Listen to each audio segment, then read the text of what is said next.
We come now to a sequence of books, Joshua, Judges, 1 and 2 Samuel, 1 and 2 Kings, which seem to be the 6 volumes of a single work. In fact, they share language, style and attitude with the book of Deuteronomy.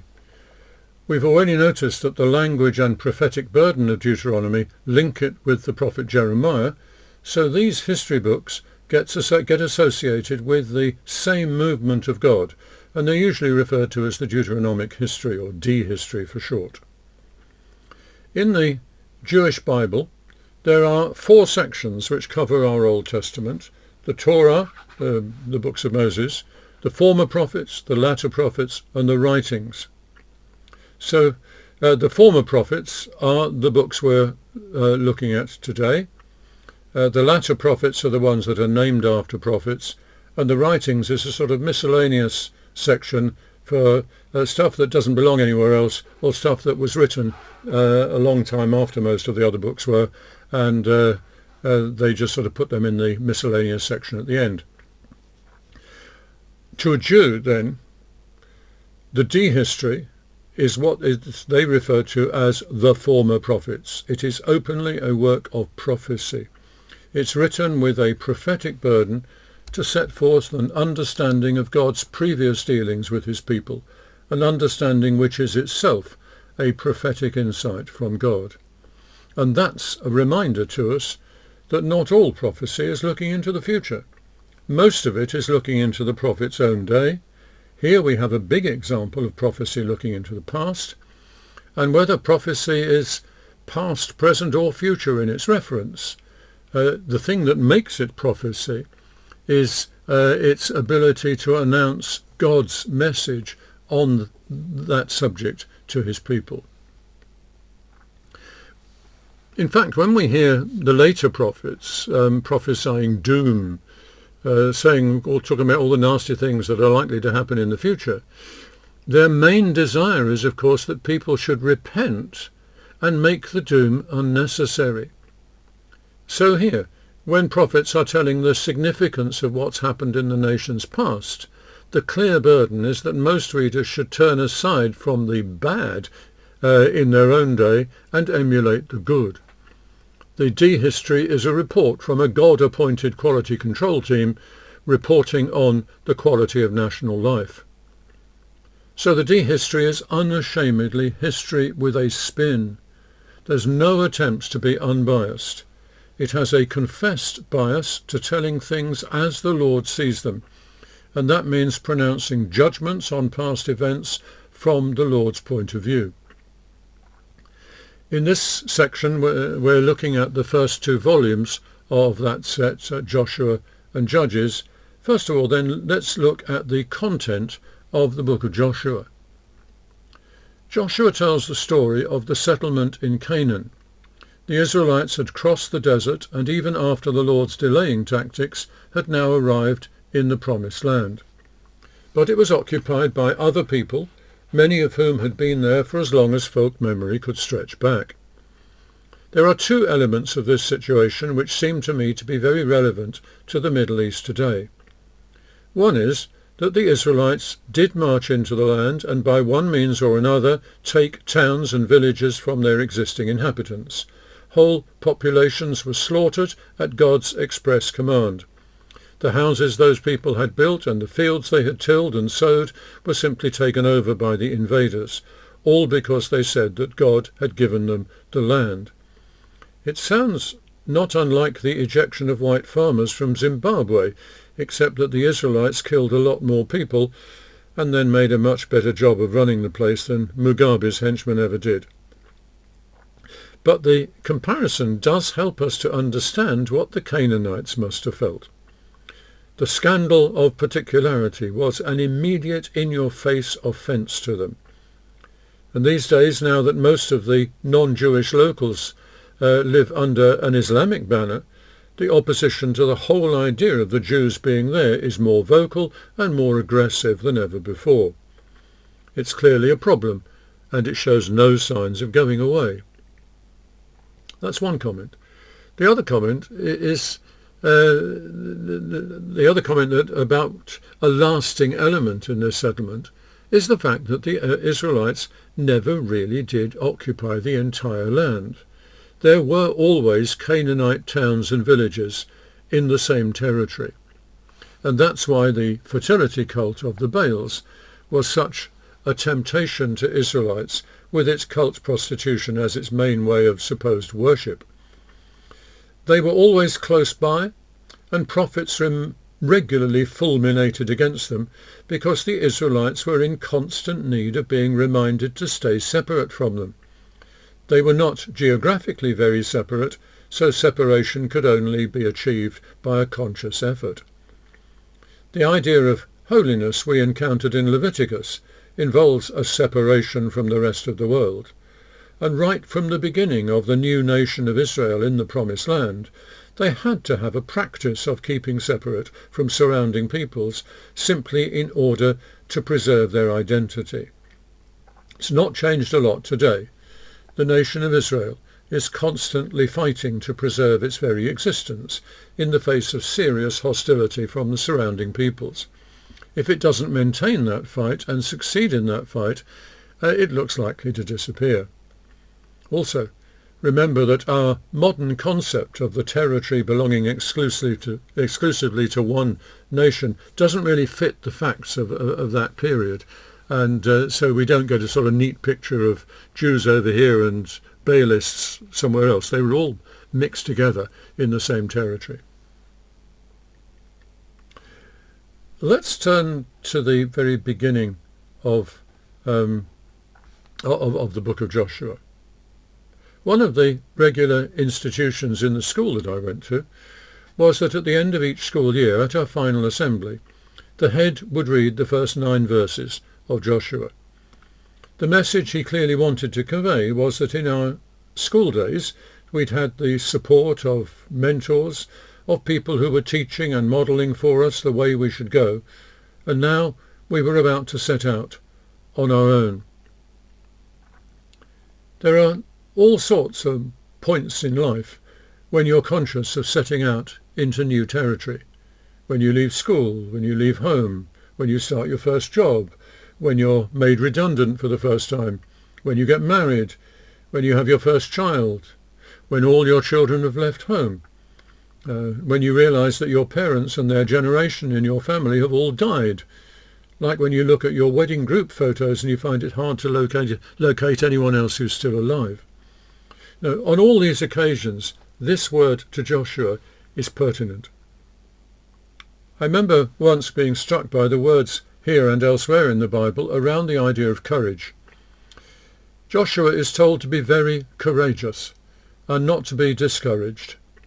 A slight different turn of phrase might just as well have told him to take courage, and what the Lord is doing could then be described as encouraging him, as ministering courage to him.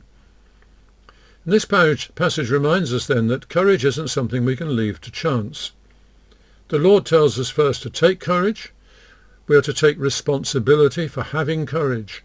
And I think that our courage is a product of our faith, our trust in God, and our hope, our awareness that we can trust God as we go into the future. You may need to give yourself a bit of a talking to in order to apply your faith and hope to the threats of the present, and doing that is called taking courage. You're also told not to be discouraged. Hear the hyphen that I've put in the middle of the word discouraged. Being discouraged is being robbed of the courage you already have taken. Your reaction to difficulties, both emotional and logical, can threaten your courage. The command is not to let that happen. That's your responsibility. And then elsewhere there are many instructions to encourage others, to take the courage that you have and let it infect others with courage. That's our first quick look at the content of Joshua.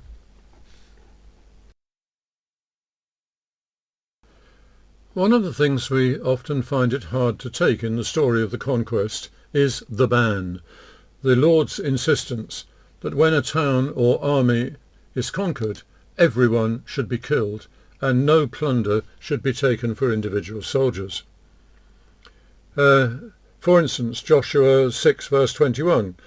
After Joshua had fought the Battle of Jericho, they were led to regard the entire city and all its inhabitants as devoted to the Lord, or under the ban. So they were all, as it were, sacrificed to the Lord. Or Joshua 7 verse 1. Achan's sin was to take for himself some items which had been regarded as under the ban, so he was put to death. Let's think why the ban could seem offensive. It makes you wonder whether the present-day troubles in the Middle East would be so desperate had the Israelites been less vicious in their manner of occupation then. Acting in the way they did certainly wasn't a guaranteed way to win friends and influence people. And there's something in us which says that we've now advanced beyond the stage of handling things in that way, and so it embarrasses us that our Bible contains such incidents and seems to relate them with approval. Well, the first of those 2 points is a moot point. If the Israelites needed to carve out a territory for themselves, they did need to overcome any opposition and do so comprehensively. And anyway, the idea was that the Lord was giving them the land, and that meant his taking it from those who already held it. So if anyone is to blame, it's not the Israelites for killing everyone, but the Lord for promising them the land in the first place. At the height of modernism, say the 1920s and 30s, it was fashionable then to speak of progressive revelation. It went something like this. The Old Testament people were relatively primitive, and the Lord revealed to them only what they could handle. In Jesus, he was able to reveal a lot more. And as the centuries have passed since then, and we have advanced, he's been able to reveal even more. For instance, now, in the age of the United Nations and human rights, he would not ask us to take over a territory by force of arms against the will of the local population. I think it's fair to regard progressive revelation as a heresy. And like most heresies, it has a lot of truth in it, but it goes sadly wrong in places. It is, for a start, based on an inflated idea of our own condition today. To call us advanced, and Joshua and his lot primitive, may be true with respect to technologies and some forms of learning. But who is to say that we're more morally advanced, or spiritually? That doesn't wash. Remember that the Holocaust happened in one of the most artistically and intellectually advanced nations at the very height of modernism. That can't be a sign of moral and spiritual progress. And it's extremely hard for a Bible-believing Christian to throw away as much of the Bible as is necessary for believing totally in progressive revelation. It creates too many occasions when you have a stark choice between saying that God was wrong to require something of them and saying that the Bible has got completely the wrong end of the stick about what God was up to.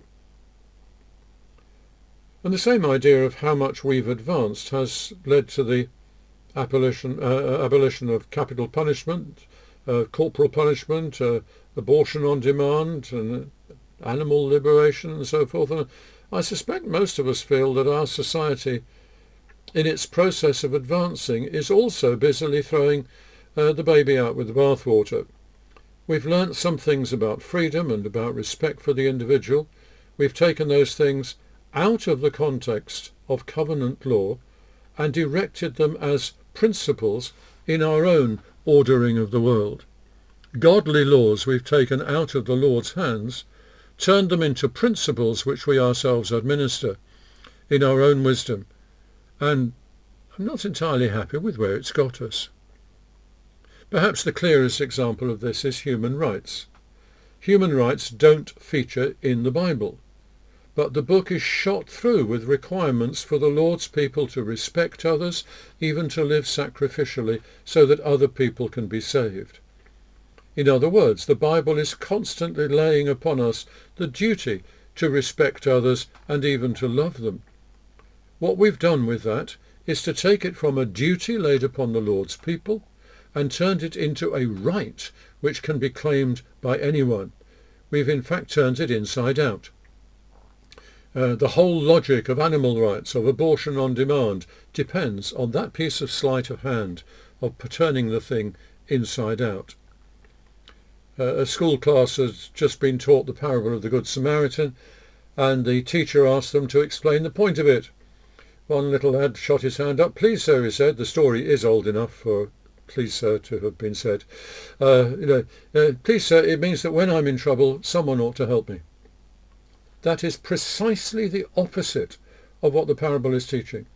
It has turned the parable inside out. That's exactly what our society has done to a lot of the covenant law in the Bible.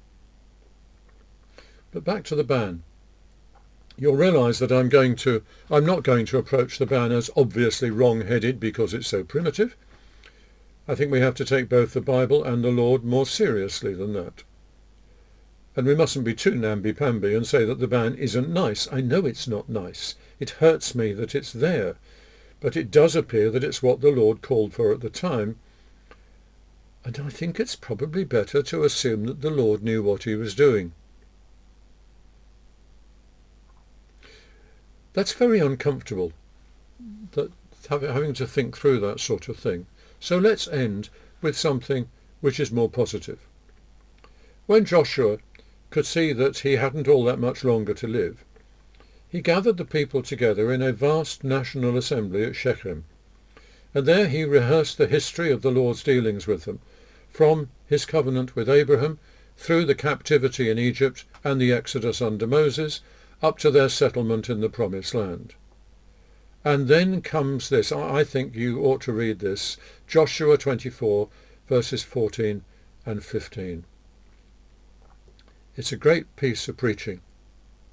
You tell the people everything that the Lord has done for them, and then you proclaim their rights to make their own choice of spiritual loyalty. And quite obviously after that history it would have taken a hard heart indeed to have done anything but to declare loyalty to the Lord, which of course the people did. But Joshua went through the motions of a good encyclopedia salesman, if you can remember those people, and he repeatedly gave them the opportunity to back out of their commitment. But they didn't, and the assembly in effect therefore renewed their covenant with the Lord. Our own position is very similar to theirs. We're aware of what, with typically British understatement, we can call an impressive history of what the Lord has done for our salvation. It's been told to us repeatedly, so we obviously know it. We're on the receiving end of preaching which calls us to respond to that proclamation by declaring our loyalty to the Lord. But it also has to be clear that our allegiance is given to the Lord as a free choice which we've made. It is existentially possible for us to take other choices, and plenty of people do, even when the evidence is so compelling and sometimes the preaching so persuasive. It still has to be a free choice. When we were looking at the fall, we reflected that the Lord clearly does not want fellowship with a race of robots, but with people who have freely given him their allegiance. And that free choice is one that we make in a once-for-all way at some stage in our lives, and one which we make again pretty much on a daily basis. We make it, for instance, every time we decide to join in the praise on a Sunday morning, every time we decide to stay faithful to the Lord, when it's particularly clear to us that doing so means taking up our cross first. There's something else we'd rather be doing. Renewing our covenant with the Lord is vitally important for us, as is gathering together to renew the covenant. Without that, we wouldn't survive long as his people. A sociologist once described the church as a plausibility structure, an organisation which is designed to render its beliefs and commitments plausible to its people. Think about it and realise how much you personally need that plausibility structure for your own spiritual survival. One of the main focus points of that is, of course, the communion service. This is a covenant renewal ceremony, if ever there was one, By breaking the bread and pouring the wine, we are reenacting the sacrifice, which was the moment when the new covenant became possible. And by taking the bread and the wine, we place ourselves again amongst those people who are a part of the new covenant, who are recipients of that grace of God which set up the new covenant. And then we should remember the warnings in 1 Corinthians 11. Would you like to read 1 Corinthians 11, verses 27 to 29?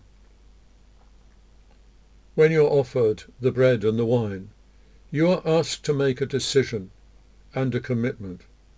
If you muck about with it and are only play acting, taking the bread and the wine without making that decision and commitment, just remember who you're messing with. You're looking straight in the eyes of the one who is the grace of God incarnate, and you're turning aside as if you don't care. That's bad news.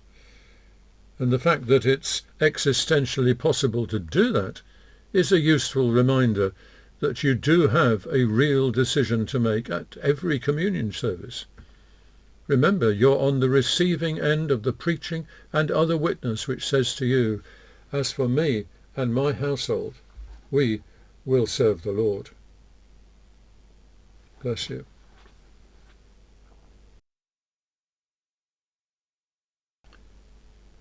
As the third part of this week's work, we're going to look at the book of Judges. Since the Israelites had settled in Canaan, they went through a period of something like 300 years, when they lived as a sort of loose confederation of tribes, with no regular overall leadership. And once Joshua had died, there wasn't another national leader appointed in his place. There was no regular national leadership until they pestered the prophet Samuel to appoint them a king. And this period is known as the period of the Judges. But the word judges gives totally the wrong impression. It sounds as if there was a succession of well-respected men appointed to whom people could go for the settling of disputes. Well, some of the people referred to as judges do seem to have fulfilled that sort of role, but there was no actual office of judge, and they were not the sort of sober, respectable characters you'd expect to fill that sort of position. It would probably get nearer to the truth if you simply refer to them as heroes rather than judges. So what sort of people were they? Well, they were mostly wild and hairy men, the occasional woman. The odd thing is that their being like they were is often attributed to the work in them of God's Spirit. Now, this is not the gentleness of the fruit of the Spirit as in Galatians 5, and certainly not the gentle Jesus, meek and mild, which some of you may have come across in Sunday school. God's Spirit in these men is usually more concerned with power than with gentleness. Perhaps the most extreme example of that is Samson, whose story is in Judges 13 to 16. Samson was born to a barren couple after an angel had told them that it would happen. And from his birth, Samson was regarded as under a Nazirite vow, that is, forbidding him ever to cut his hair. It seems that the Lord's purpose in letting Samson be born was that he should deal some heavy blows to the Philistines who were ruling over the territory at the time. Many of his exploits of great strength and daring were certainly at the expense of Philistine lives. The strange story of Samson and Delilah obviously has its root in his Nazirite status. Once his hair was cut, even though he didn't do it himself, his special relationship with the Spirit of God came to an end. That always seems to me a bit rough. Now, it would be hard for a character like Samson to avoid being something of a folk hero, even in his own lifetime. But there's nothing in the story to suggest any sort of leadership function for him. However, his story ends up with these words in chapter 16. He led, or in some versions it says judged, Israel for 20 years. Quite clearly, the person who strung these various hero stories together to make the book of Judges had made up his mind that all these heroes were to be viewed under a single heading, and opted for the word judge. So the summaries of their lives tend to include this kind of reference to their judging or leadership, even when there's no real suggestion that they ever did any sort of leading or judging. The real question which I want to ask about Samson is, why on earth is his story in the Bible? Well, you could simply say because it happened. But what spiritual purpose does it serve to be there? I don't see any current relevance of not cutting one's hair, for instance. Well, I think there are two answers. One is that such a character as Samson was simply a national hero, and therefore deserves a place in the nearest thing that they had to a national history. And the other is that the stories are clearly told in order to demonstrate one of the ways in which the Lord protected his people from their oppressors. The Lord provided Samson in order to clobber the Philistines. Let's move on. There are not many hero stories in the Old Testament in which the hero is a woman, but there is one in Judges, the story of Deborah in chapters 4 and 5. Deborah was a prophet. Judges 4:4 probably means little more than that as a prophet she was recognized as the most high-profile figure from all the Israelite tribes at that time. She was given a word for someone who has no introduction, one Barak, son of Abinoam, and the word was that he should raise an army and go and defeat a Canaanite army whose general was Sisera. Barak was another who needed encouragement in order to be a mighty warrior. Another, I mean, in the sense of, you'll remember the story of Gideon, how he needed lots of encouragement to go and be a mighty warrior. And Barak said that he would do what Deborah said only if she went with him. Well, she agreed, but warned him that the credit for dealing with Sisera would then go to a woman. Well, Barak did the business. He routed Sisera's army, but Sisera himself escaped. You'll recall the story of how he sought hospitality from a woman, Jael, who killed him with a tent peg through his temple while he was asleep. So Deborah's warning was correct. The credit for killing Sisera went to a woman, not Deborah herself, but another woman. Actually, I don't think the Bible is totally fair, although two women played major roles in this episode. Later summaries give all the credit to Barak. 1 Samuel 12:11, it has Samuel reviewing how the Lord has dealt with his people. It mentions at this point of the story only Barak.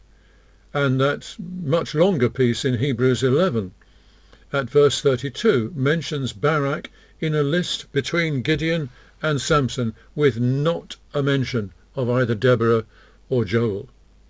It's the same the old world over. Ain't it all a bloomin' shame? Let's focus on one other story from the book of Judges. That is from chapters 19 to 21, the Anonymous Levite. The story in brief. An unnamed Levite from an unnamed area within the territory of Ephraim took a wife, or was it concubine, or was it mistress, from Bethlehem in Judah.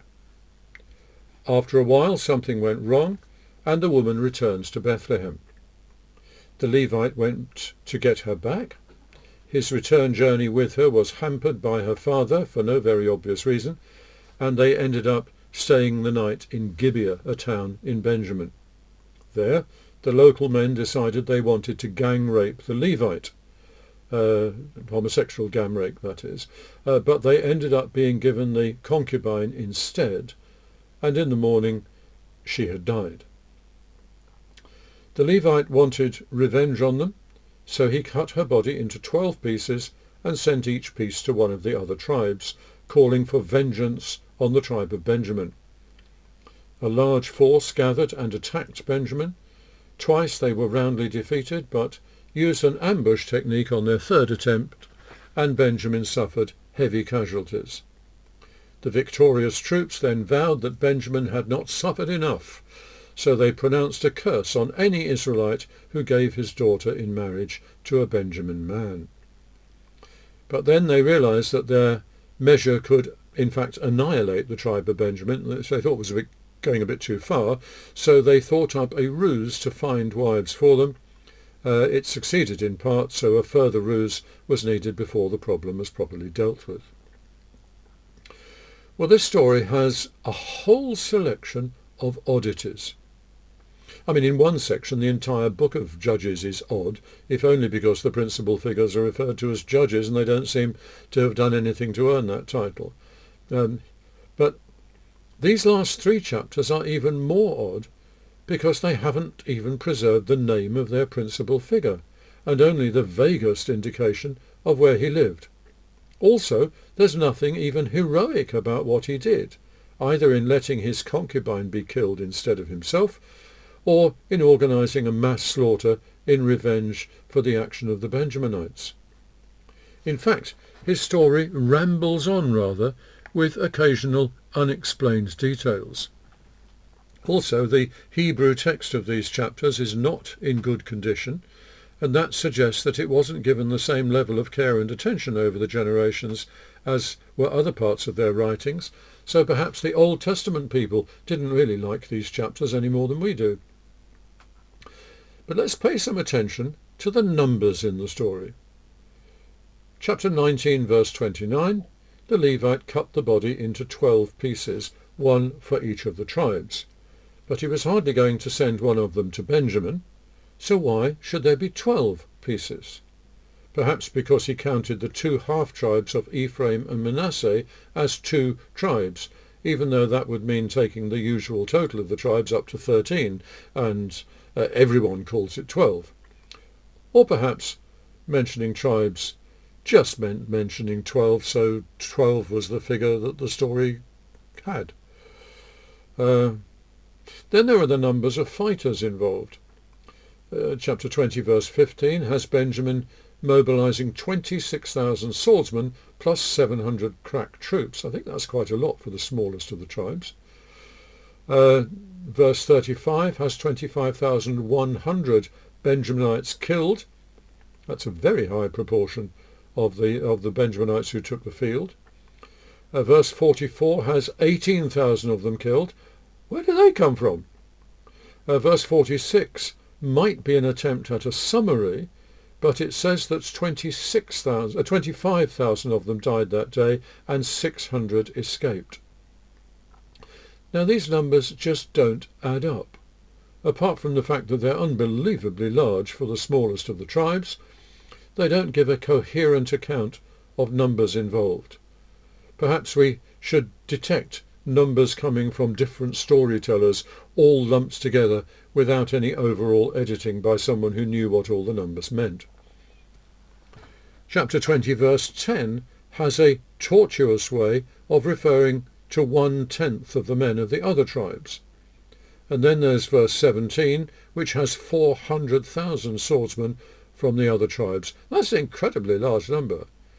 These numbers make it sound more like a story from one of the books of Chronicles, where a preacher is so enthusiastic about talking up an account of past battles that his enthusiasm rather runs away with him, and the numbers that emerge are just silly. Perhaps there's something of that happening here, despite the story being written several generations before the chronicler's work. It feels as if the stories here have started to become legendary among the people, and have growed a bit in the process. Lastly, with respect to numbers, it strikes me as odd that finding wives for Benjamin young men was such a large problem. The story makes it sound as if most of them are dead anyway. So it's really odd the way that it's told. But I think the most interesting oddity is to explore the indications not about numbers, but as to what the people then found the most offensive. If you read chapter 19, verses 22 to 25. Clearly, they thought that homosexual rape was more offensive than heterosexual rape, and it's relatively easy today to find people who take little notice of sexual misdemeanours among the straight community, but who get quite upset at the thought of sexual promiscuity amongst gays. I think it would make more sense if we were upset at sexual offences, whatever the sexuality of the offenders. Then there's the fact that the host in Gibeah found it more upsetting to think of his guest being abused than to contemplate the rape of his own virgin daughter. And we can obviously applaud the high view of hospitality which that involves, but offering your daughter to be gang raped is hardly an acceptable solution. And the Levite then sent his concubine out instead. Now, it's quite possible that the one we refer to as his concubine in this story, it means something more like sex slave rather than wife. So perhaps that made more sense to him to have her serve the mob outside rather than to keep her for himself. I don't know, but I didn't like it. And then chapter 19, verse 29.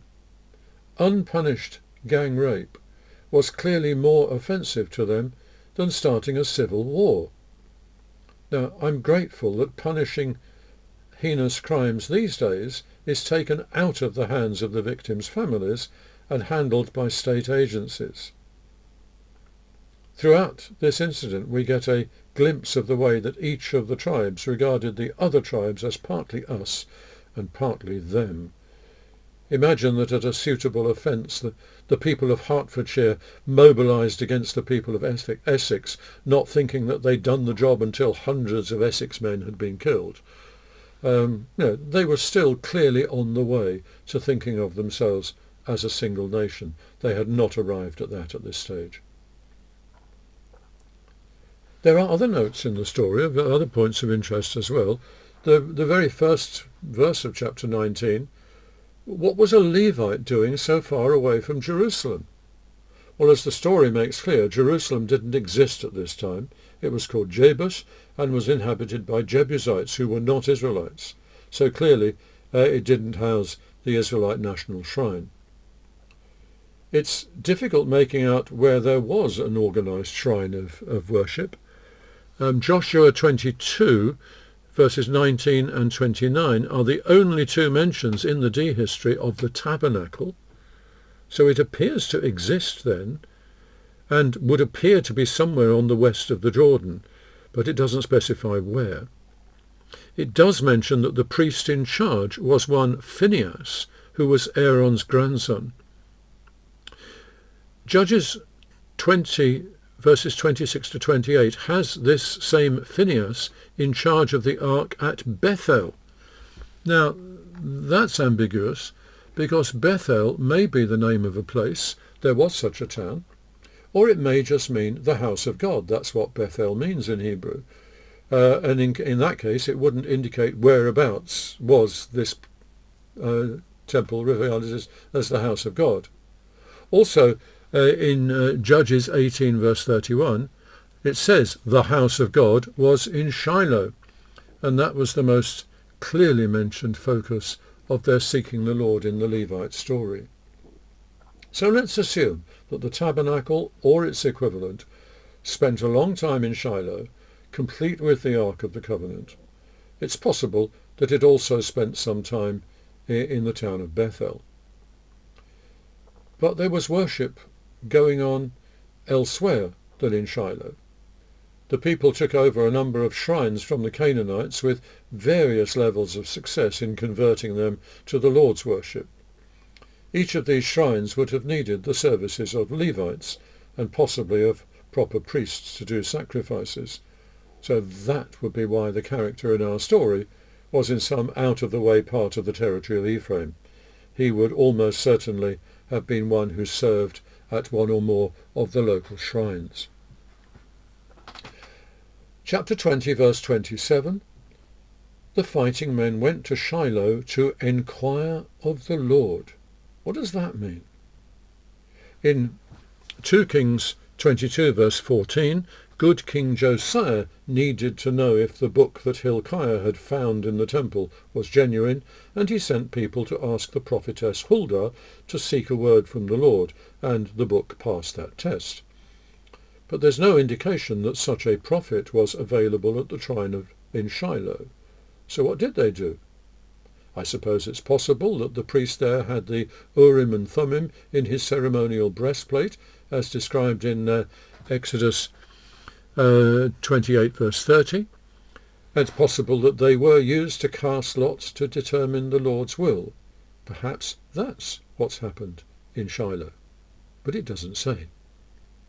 Conclusion: this story doesn't give us much that we want to emulate in order to upgrade our godly living, but poking around in the story has given us some interesting glimpses of how things were done at that time, and so perhaps could serve to be useful to us in getting the general picture that lies behind a lot of what we find in the Old Testament in particular. So what of the theology of Joshua and Judges? Probably the thing that strikes us most readily about Joshua is the ban, the belief that when they conquered a town, they should regard all its inhabitants as devoted to the Lord, which essentially means that they were all killed. In some places the ban is somewhat softened, in some other places it's clearly not followed at all. But what bothers us is the idea that it should be there at all in the first place. The positive side to it is easy, that just as the Lord deserves the credit for their victories, so the people shouldn't be grabbing the spoils of war for themselves. Better to see that no spoils remain. But the negative side of the ban is that it sounds embarrassingly like ethnic cleansing.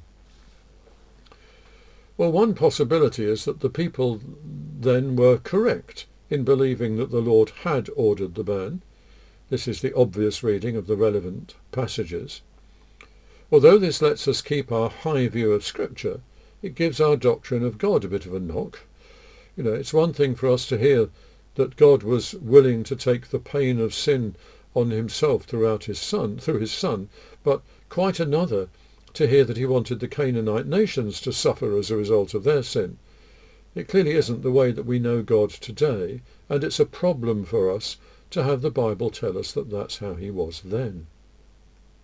Another possibility is that the idea of the ban was created by Joshua and others, and that they were wrongly under the impression that it was what the Lord wanted of them.